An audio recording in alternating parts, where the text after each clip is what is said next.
All right, let's look into the film. This would be like an observation look at Dak Prescott every throw versus the Jets. He was 31 for 38, 255 yards in this game. He averaged right at 6.7 yards per throw. League average is 6.5, so that's just above it. And keep in mind, this is a new offense, new scheme, new way of them doing certain things as far as principles. You see Dak Prescott get the ball out quicker in this particular setup, and I kind of like it, by the way. This Texas Coast offense, you see him throwing it and getting it out of his hands faster. Now, with that being said, he have full control of the offense.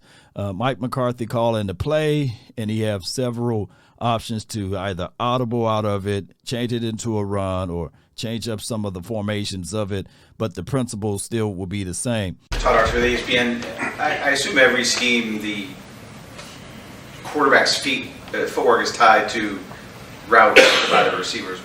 There's been a lot of talk about that with you guys. What's different or what's more involved in your scheme than others?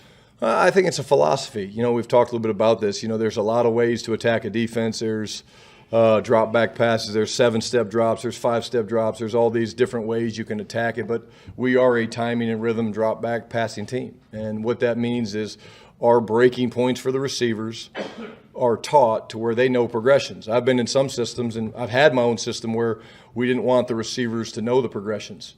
Because there's like, hey, Coach, I'm really clear on this. Like, you telling me I'm a clear out? Like, really, I'm just running for the love of the game. But that's not the way we believe in it here. We're going to tell them, you got to take the corner out of there so we can throw the ball back in behind you. But everything, they understand the progressions. And so if they're a 2 or a 3 in the progression, they know that they can get their depth. The number one mistake that most young players do at the skill positions is they're short. Their time clock goes off and they're a little bit short. Let's say it's a 16 or 18-yard in cut, right? And they're only at 13 or 14. Well, from a quarterback standpoint, they think the receiver thinks they're open, but they're not because there's a movement piece underneath them. So it started day one when the players came back. And it's like, hey, you guys need to understand the timing of the QB's footwork because you're going to understand the progression and how it relates to your depth, your landmark, all those things.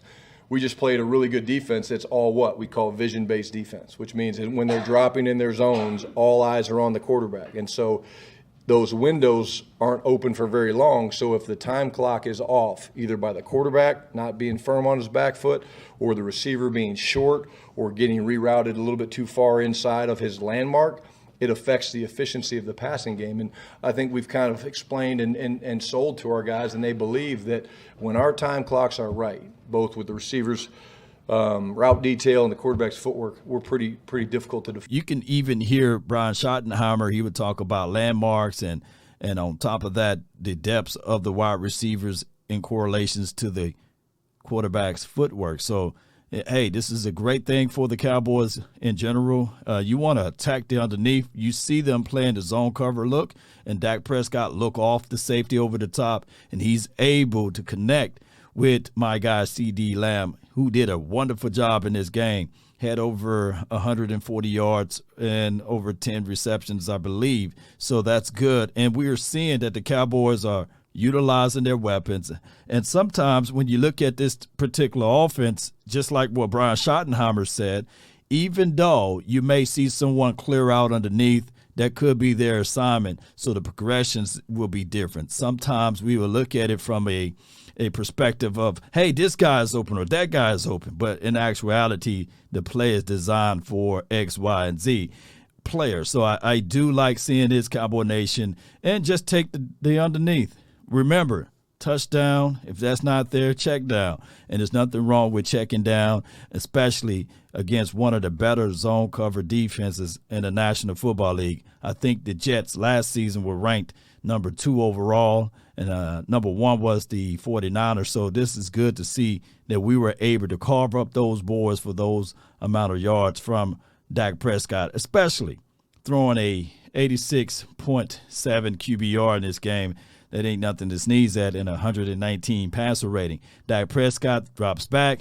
He didn't see anything, so he takes it with the Mississippi State legs, and he kind of power in there and He get the necessary yards for the first down, and you see him dapping it up. So, hey, everybody's pretty much covered. You can argue that he could have hit my guy 18 there, but it's across a route, and that's 18 versus Sauce. Give me the Mississippi State legs and run it. And this is a touchdown on, dare I say, number one. He was there in the area there, and that's Sauce Gardner. And that's what I like to see. Dak Prescott getting the ball out to his tight end, who we can all say going to be his number one target down the stretch, especially in close quarters right here. Yeah, get in there and find a soft spot in the zone. Good catch, good touchdown. Dak Prescott scans, look left, bam, underneath. These quick throws, what you want to do, just imagine an umbrella. When they play this style of defense, right, what you want to do is attack underneath the umbrella. Don't hit over the umbrella, because that's where they want you to be at. And in this particular defense, you just want to continue to hit death with 1,000 cuts. Shout out to my guy 42. Deuce was able to double catch it right here. Probably had a little nervous jitters, but Dak Prescott get the ball out, and he's able to secure the catch here. Keep this in mind, ladies and gentlemen. These Jets are hitting him every chance. Now, 89 is a clear out, and then you have my guy. This is a tight window throw. Great slant by my guy, CD.